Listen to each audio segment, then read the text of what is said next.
Stop what you're doing right now and go grab a bottle of Miracle Food, suitable for all ages, the perfect cleanse and reboot, and it promotes a healthy immune system. Created by some of the most powerful superfoods on the planet, Miracle Food in this day and age is perfect for you. Don't wait, chakradoctor.org. Go grab your bottle of Miracle Food right now. Let them know Viral Hip Hop News sent you.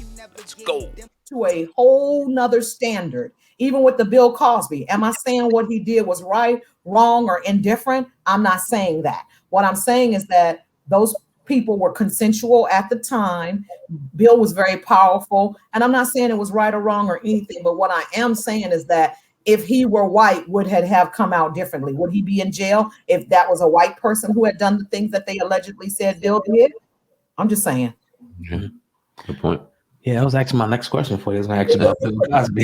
you jumped ahead of the game, but I'll kind of add to it. Do you think it's coincidence that a lot of times you see, when these black male entertainers, actors, athletes get to a certain level, it seems like these sexual allegations start to come back from their past? Do you think it's coincidence, or do you think that it's the powers that be, as they call it, trying to destroy these men's legacies? Well, what we know it to be is it's a form of control. So what they do in Hollywood is they feed you with your pleasures.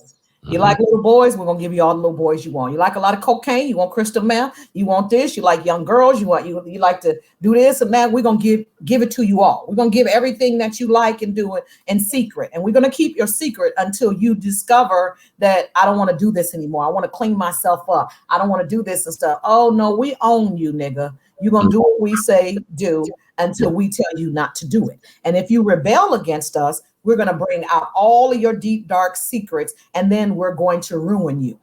It's like when they did that to Dave Chappelle. People don't really understand. Dave never got the original $50 million. Nobody knows that. He didn't get that money because the deal was that whatever those Dave Chappelle tapes made, he was to get half. It was a 50-50 deal. Yeah. Those tapes made they're the highest selling DVDs of all time. They made $500 million. So when they went to collect his money, they were like, oh, no, we're just going to give you 50%. He was like, no, that's not the deal. And so they went to discredit him. And that's what they do. Even in Katt Williams, Katt and I hung out when he was going through all of that controversy. And I saw it firsthand. And it's so hard because when you get to that iconic level, like when Dave left, he left and went to Africa. People said, oh, he was on drugs. It wasn't that. He didn't want to watch the news. He didn't want to see it on TV. He wanted to hear it on the radio. He just needed to go and think. And they don't have our stuff TV over there. So he didn't have to deal with all of that. But when you're in a Katt Williams or Kevin Hart or even now a Tiffany Haddish and stuff, where you going to go back and work at? You can't go back and work at Chick-fil-A. What the fuck you going to do? You can't go work at the car wash and stuff. What are you going to do? So you make your deal, and with the powers that be, and hope it don't hurt. Just hope it don't hurt. Let me ask you this, because you were right in there with Lunel, Melanie Camacho, queens that we've had on this show, Adele Givens, Monique, all of the heavy hitters, and you were right there with them before them, right there ready to hit it. But it seems like you didn't get to the stature that these sisters did when it comes to fame. I'm not talking about, life. I'm talking about fame. Why is that, in your opinion? It ain't over. It ain't over. Word. It ain't over. Let them go on through. Through. And I can see all the mistakes they've made or all the positivity. Linnell and I are best friends. She toured. I'm happy for her. I love it. She is my inspiration to keep moving.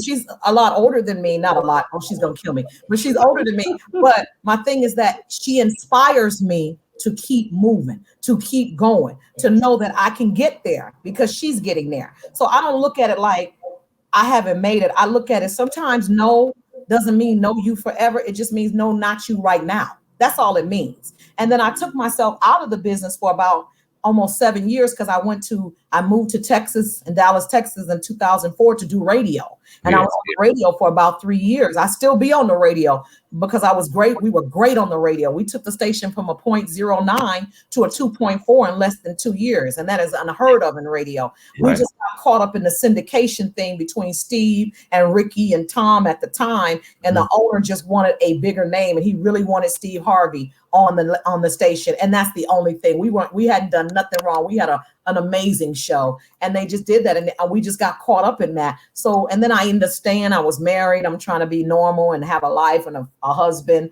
And when I should have, after those 3 years, hightail my ass back here to LA. So everybody that I was ahead of in that 7-year span gone went ahead of me. So, you know, one thing about Hollywood, 1 week out of Hollywood is like a year. Yeah. You know? And so to be gone 7 years and to come back and say, hey, y'all remember me? The audience had changed. The promoters had changed. The clubs had changed. The powers that be, the people that book. So I really had to start over. And when I went home, I didn't want to come back home. I have a love-hate for LA. I love it and hate it at the same damn time. I love the sunshine. Like today is 97 degrees. I love that you can go to the beach in the snow in the same day. I love the hustle. I just don't like the fakery. I don't like the all that. And then living in the South for so long, I had gotten used to Southern hospitality, where people speak to you no matter what you're driving. People speak to you whether you've been on a show or sitcom or not, that people were just genuine. And you come back to LA and nobody wants to fuck with you. Nobody wants to speak. Nobody wants to say hi because you ain't this or you ain't that, or you ain't a size 10, you know, with a long weave and all this other stuff or whatever. So I had gotten away from that. So to come back, but you know what God told me? He said, you got to go back. He said, and it's going to be a fight. And because you got to get your place back, or you got to get back in it. And it's going to be a fight because they're going to try to block you. And I said, why, God? Because I have helped them all. I have helped them all. He said, just get in the fight. I got you. Just get in the fight. And so that's what I've been doing, just trying to get not even my place back, but just to get back in, just because I love what I do. Right. Queens. I'm happy for my girls. No, dope. Going back to Katt Williams real quick. In your opinion, why do you think that he kind of took a hiatus from what he's doing? I'm sure he's doing things here and there, but he kind of took himself out of the public light, you know, as of late. Why do you think that is, in your opinion? I think that he stays out of trouble that way. When me and Katt hung out for 3, 4, 5, 6 months, we were hanging out every single day. People were just coming up to him, fucking with him. Yeah. Just because they knew if he hit him or something, they can get a case on him. If he pushed him, if he do this, if he do that, and he didn't roll with bodyguards all the time. Katt ain't but 5'5", so people just was fucking with him. I had never seen that. I looked at him one day. I said, "Who is you, nigga? Michael Jackson?" I had never seen that kind of shit before. I had never seen people just.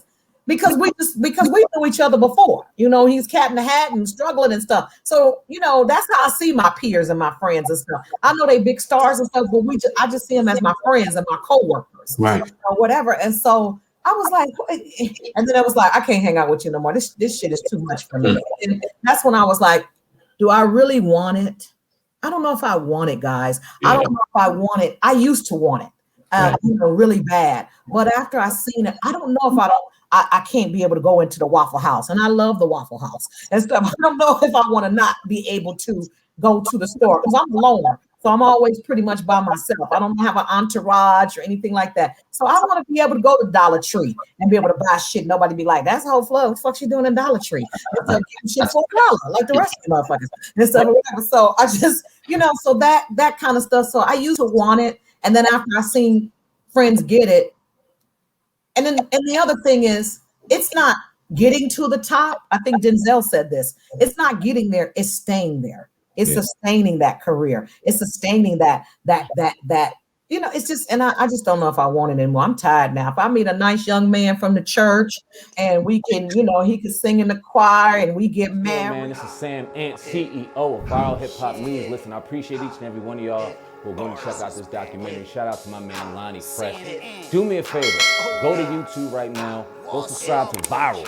Hip Hop News, one of the best hip hop platforms out here right now. We also have The Hub, Hip Hop News Uncensored, of course, the podcast, the baddest podcast out, the Hip Hop Uncensored podcast. We drop 7 days a week, doing this thing 100% independent. There was not one day that I was at work on the Fresh Prince of Bel-Air that I wished I was somewhere else. Now let's talk about the Players Club, because you, I think, correct me if I'm wrong, that's like your first major role in a movie, right? Taking over the game. Really appreciate each and every one of y'all. You can grab merch on the YouTube site. You can talk to me on there and much more. Sam Ant, CEO of Viral Hip Hop News.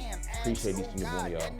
Check them out. Oh God, you the man, Cass. I spit white like a clan mask, and I'm a hustler.